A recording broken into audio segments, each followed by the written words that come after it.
Hi, I'm Frances and welcome to my channel. I have been trying to make my way through these J.D. Salinger stories, and I'm going to read one today that's a longer one. I hope I can get through it. This is an incredible title. This one is This Sandwich Has No Mayonnaise, and it was published in Esquire magazine in October of 1945. So here we go. J.D. Salinger, The Sandwich Has No Mayonnaise. I am inside the truck too, sitting on the protection strap, trying to keep out of the crazy Georgia rain, waiting for the lieutenant from Special Services, waiting to get tough. I'm scheduled to get tough any minute now. There are 34 men in this here vehicle, and only 30 are supposed to go to the dance. 4 must go. I plan to knife the first 4 men on my right, simultaneously singing Off We Go into the Wild Blue Yonder at the top of my voice to drown out their silly cries. Then I'll assign a detail of 2 men, preferably college graduates, to push them off this here vehicle into the good wet Georgia red clay. It might be worth forgetting that I'm one of the 10 toughest men who ever sat on this protection strap. I could lick my weight in Bodsey twins. 4 must go. From the truck of the same name, choose your partners for the Virginia reel. And the rain on the canvas top comes down harder than ever. This rain is no friend of mine. It's no friend of mine and these other gents, 4 of whom must go. Maybe it's a friend of Katharine Hepburn's or Sarah Palfrey Fabian's or Tom Heaney's or of all the good, solid Greer Garson fans waiting in line at Radio City Music Hall. But it's nobody of mine, this rain. It's nobody of the other 33 men, 4 of whom must go. The character in the front of the truck yells at me again. What? I say. I can't hear him. The rain on the top is killing me. I don't even want to hear him. He says for the 3rd time, let's get this show on the road. Bring on the women. Gotta wait for the lieutenant, I tell him. I feel my elbow getting wet and bring it in out of the downpour. Who swiped my raincoat? With all my letters in the left-hand pocket. My letters from Red, from Phoebe, from Holden. Listen, I don't care about the raincoat being swiped. But how about leaving my letters alone? He's only 19 years old, my brother is, and the dope can't reduce a thing to a humor. Kill it off with sarcasm, can't do anything but listen hectically to the maladjusted little apparatus he wears for a heart. My missing in action brother. Why don't they leave people's raincoats alone? I've got to stop thinking about it. Think of something pleasant. Vincent, old troll, think about this truck. Make believe this is not the darkest, wettest, most miserable army truck you have ever ridden in. This truck, you've got to tell yourself, is full of roses and blondes and vitamins. This here is a real pretty truck. This is a swell truck. You were lucky to get this job tonight. When you get back from the dance, choose your partners, folks, you can write an immortal poem about this truck. This truck is a potential poem.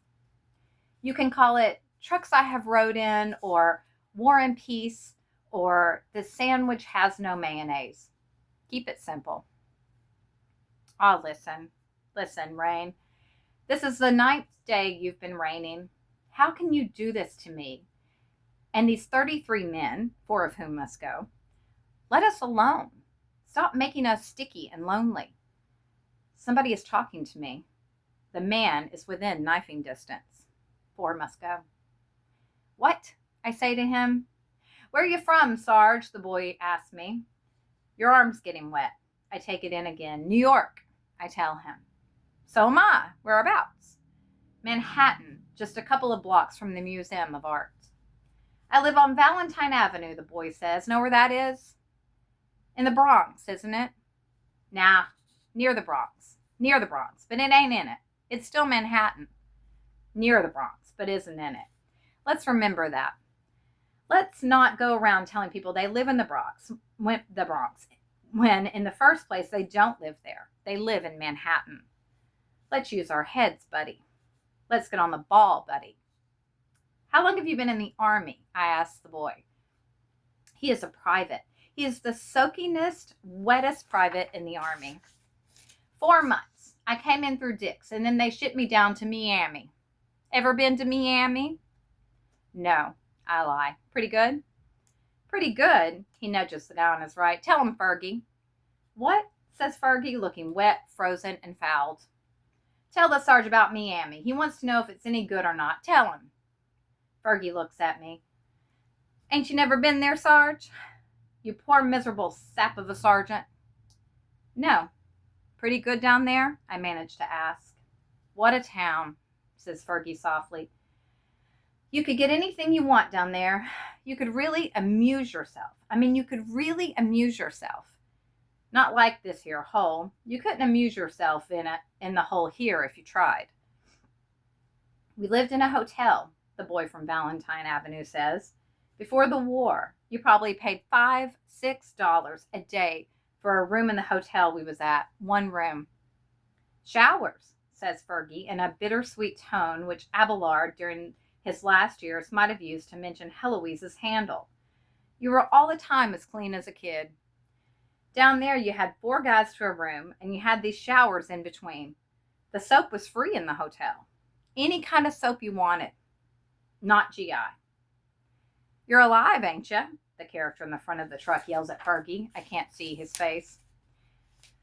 Fergie is above it all.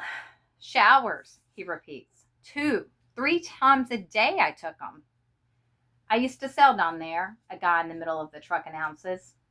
I can barely see his face in the darkness. Memphis and Dallas are the best towns in Dixie for my dough. In the wintertime, Miami gets too crowded. It used to drive you crazy. In the places it was worth going, you could hardly get a seat or anything. It wasn't crowded when we were there, was it, Fergie? Asked the kid from Valentine Avenue. Fergie won't answer. He's not altogether with us on this discussion.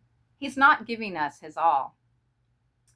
The man who likes Memphis and Dallas sees that too. He says to Fergie, down here at this field, I'm lucky if I get a shower once a day. I'm in the new area on the west side of the field. All the showers aren't built yet. Fergie is not interested. The comparison is not apt. The comparison, I might and will say, stinks. May. From the front of the truck comes a dynamic and irrefutable observation. Not flying again tonight. Them cadets won't be flying again tonight, all right. The 8th day, no night flying. Fergie looks up with a minimum of energy.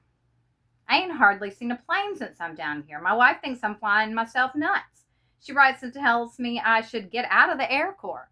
She's got me on a B-17 or something. She reads about Clark Gable and she's got me a gunner or something on a bomber. I ain't got the heart to tell her all I do is empty out stuff. What stuff? Says Memphis and Dallas, interested. Any stuff that gets filled up. Fergie forgets Miami for a minute and shoots Memphis and Dallas a withering look. Any stuff that gets filled up. Fergie forgets, he says that twice. Forgets Miami for a minute and shoots Memphis and Dallas a withering look. Oh, says Memphis and Dallas, but before he could continue, Fergie turns to me. You should have seen them showers in Miami, Sarge. No kidding. You'd never want to take a bath in your own tub again. And Fergie turns away, losing interest in my fact, which is altogether understandable. Memphis and Dallas leans forward, anxiously, addressing Fergie. I could get you a ride, he tells Fergie. I work at dispatchers. These here lieutenants, they take cross countries about once a month, and sometimes they don't already have a passenger in the back.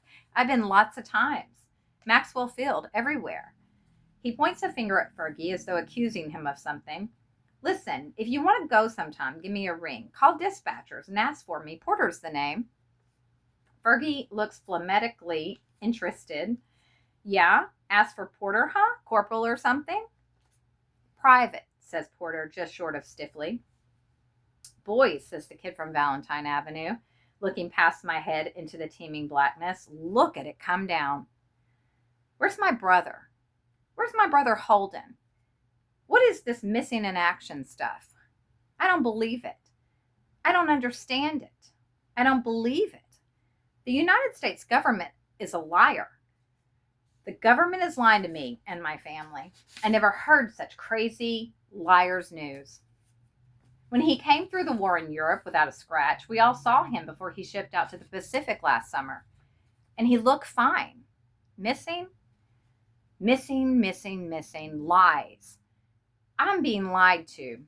He's never been missing before. He's one of the least missing boys in the world. He's here in this truck. He's home in New York. He's at Pinty Preparatory School. You send us the boy, we'll mold the man. All modern fireproof buildings. Yes, he's at Pinty. He never left school. And he's at Cape Cod, sitting on the porch, biting his fingernails, and he's playing doubles with me, yelling at me to stay back at the baseline when he's at the net. Missing. Is that missing? Why lie about something as important as that? How can the government do a thing like that? What can they get out of it telling lies like that? Hey, Sarge, yells the character in the front of the truck. Let's get this show on the road. Bring on the dames. How are the dames, Sarge? They good looking? I don't really know what this thing is tonight, I say. Usually they're pretty nice girls. That is to say, in other words, by the same token, usually they're usually.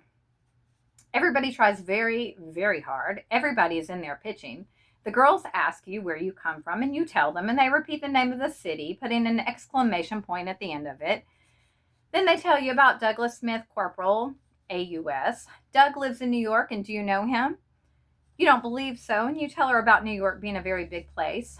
And because you didn't want Helen to marry a soldier and wait around for a year or 6, you go on dancing with this strange girl who knows Doug Smith, this strange, nice girl who's read every line Lloyd C. Douglas has written.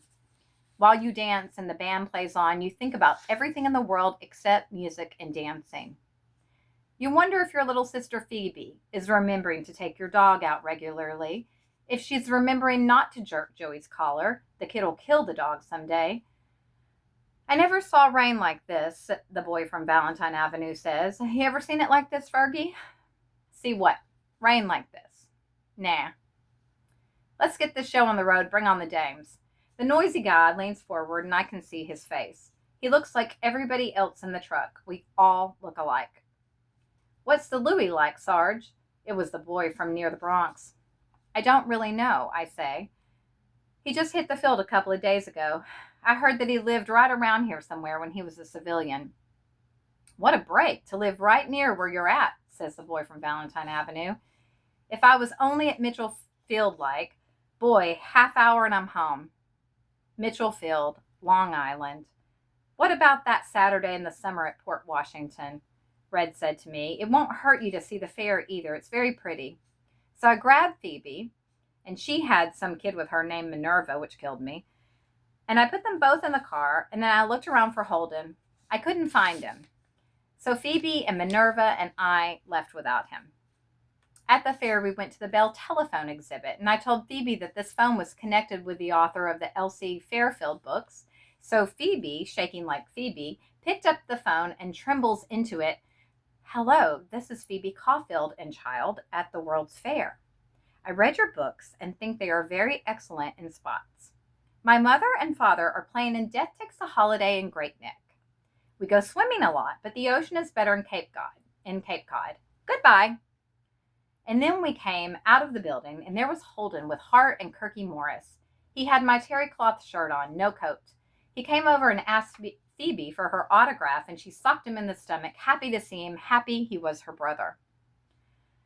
Then he said to me, let's get out of this educational junk. Let's go on one of the rides or something. I can't stand this stuff, and now they're trying to tell me he's missing. Missing? Who's missing?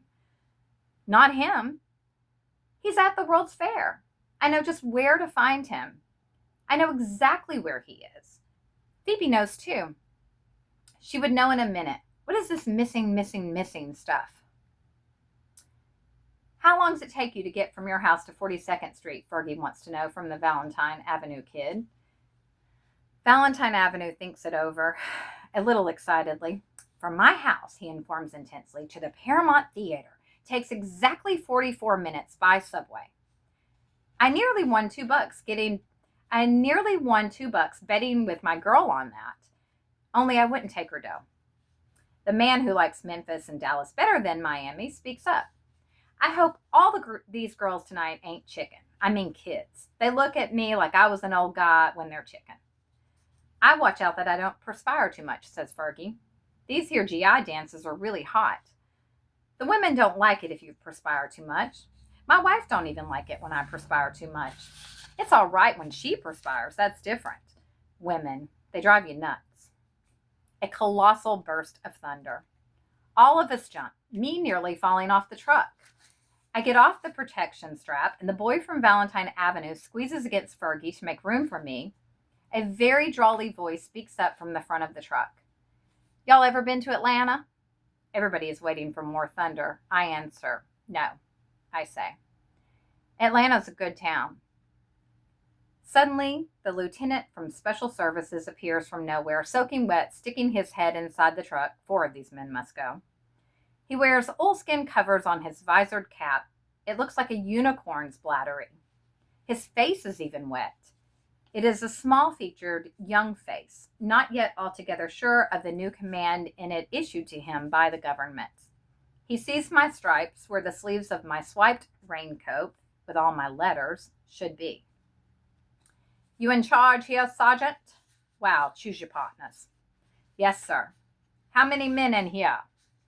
I'd better take a recount, sir. I turn around and say, all right, all you men with matches handy, light 'em up. I want to count heads. And 4 or 5 of the men manage to burn matches simultaneously. I pretend to count heads. 34, including me, sir, I tell him finally. The young lieutenant in the range shakes his head. Too many, he informs me, and I try to look very stupid. I called up every orderly room myself, he reveals for my benefit, and distinctly gave orders that only 5 men from each squadron were supposed to go. I pretend to see the gravity of the situation for the first time. I might suggest that we shoot 4 of the men. We might ask for a detail of men experienced in shooting people who want to go to dances. The lieutenant asks me, do you know Miss Jackson, Sergeant? I know who she is, I say, as the men listen without taking drags on their cigarettes. Well, Miss Jackson called me this morning and asked for just 30 men even. I'm afraid, Sergeant, we'll have to ask 4 of the men to go back to their areas. He looks away from me, looks deeper into the truck, establishing a neutrality for himself in the soaking dark. I don't care how it's done. I look cross-eyed at the men. How many of you did not sign up for this dance? Don't look at me, says Valentine Avenue. I signed up. Who didn't sign up? I say. Who just came along because somebody told him about it? That's cute, Sergeant. Keep it up. Make it snappy, Sergeant, says the lieutenant, letting his head drip inside the truck. Come on now, who didn't sign up? Come on now, who didn't sign up? I never heard such a gross question in my life. Heck, we all signed up, Sarge, says Valentine Avenue. The thing is, around 7 guys signed up in my squadron. All right, I'll be brilliant. I'll offer a handsome alternative. Who's willing to take in a movie on the field instead? No response. Silently, Porter, the Memphis-Dallas man, gets up and moves toward the way out. The men adjust their legs to let him go by. I move aside too. None of us tells Porter as he passes what relatively big, important stuff he is. More response. One side, says Fergie, getting up. So the married guys will write letters tonight. He jumps out of the truck quickly. I wait. We all wait. No one else comes forward. 2 more, I croak. I'll hound them. I'll hound these men because I hate their guts. They're all being insufferably stupid. What's the matter with them? Do they think they'll have a terrific time at this sticky little dance? Do they think they're going to hear a fine trumpet take a chorus of Marie? What's the matter with these idiots? What's the matter with me? Why do I want them all to go? Why do I sort of want to go myself? Sort of. What a joke. You're aching to go, Caulfield. All right, I say coldly. The last 2 men on the left. Come on. Come on out. I don't know who you are. I don't know who you are. Phew. The noisy guy, who has been yelling at me to get the show on the road, starts coming out. I had forgotten he was sitting just there, but he disappears awkwardly into the India ink storm. He is followed, as though tentatively, by a smaller man, a boy, it proves in the light. His overseas cap on crooked and limp with wet, his eyes on the lieutenant, the boy waits in the rain as though obeying an order. He is very young, probably 18, and he doesn't look like the tiresome sort of kid who argues and argues after the whistle's blown. I stare at him, and the lieutenant turns around and stares at him too. I was on the list. I signed up when the fella tacked it up, right when he tacked it up. Sorry, soldier, says the lieutenant. Ready, Sergeant? You can ask Ostrander, the boy tells the lieutenant and sticks his head in the truck. Hey, Ostrander, wasn't I the first fella on the list? The rain comes down harder than ever, it seems. The boy who wants to go to the dance is getting soaked. I reach out a hand and flip up his raincoat collar. Wasn't I first on the list? The boy yells at Ostrander. What list? Says Ostrander. The list for fellas that want to go to the dance, yells the boy. Oh, says Ostrander. What about it? I was on it. Oh, Ostrander, you insidious boor. Wasn't I the first fella on it? Says the boy, his voice breaking. I don't know, says Ostrander. How should I know? The boy turns wildly to the lieutenant. I was the first one on it, sir, honest. This fella in our squadron, this foreign guy that works in the orderly room, he tacked it up and I signed it right off, the first fella. The lieutenant says, dripping, Get in. Get in the truck, boy. The boy climbs back into the truck and the men quickly make room for him. The lieutenant turns to me and asks, Sergeant, where can I use a telephone around here? Well, post engineer, sir. I'll show you. We wade through the rivers of Red Bog over to post engineers. Mama, the lieutenant says into the mouthpiece, Buddy, I'm fine. Yes, Mama, I'm fixing to be. Maybe Sunday if I get off like they said. Mama, is Sarah Jane home? Well, how about letting me talk to her? Yes, Mama. I will if I can. Mama, maybe Sunday. The lieutenant talks again. Sarah Jane? Fine, I'm fixing to. I told Mama maybe Sunday if I get off. Listen, Sarah Jane, you got a date tonight? It sure is pretty bad. It sure is. Listen, Sarah Jane, how's the car? You get that thing fixed? That's fine. That's mighty cheap with the plugs and all. The lieutenant's voice changes. It becomes casual. Sarah Jane, listen. I want you to drive over to Miss Jackson's tonight. Well, it's like this. I got these boys here for one of these parties Miss Jackson gives, you know. Only thing is, what I want to tell you, there's one boy too many. Yes. I know that, Sarah Jane. I know that. I know it's raining. Yes. The lieutenant's voice gets very sure and hard suddenly. He says into the mouthpiece, I ain't asking you, girl. I'm telling you. Now I want you to drive over to Miss Jackson's right quick here. I don't care. All right. I'll see you later. He hangs up. Drenched to the bone of loneliness, the bone of silence, we plod back to the truck. Where are you, Holden? Never mind the missing stuff. Stop playing around. Show up. Show up somewhere. You hear me? It's simply because I remember everything. I can't forget anything that's good, that's why. So listen, just go up to somebody, some officer or some GI, and tell them that you're here, not missing. Not dead, not anything, but here. Stop kidding around. Stop letting people think you're missing. Stop wearing my robe to the beach.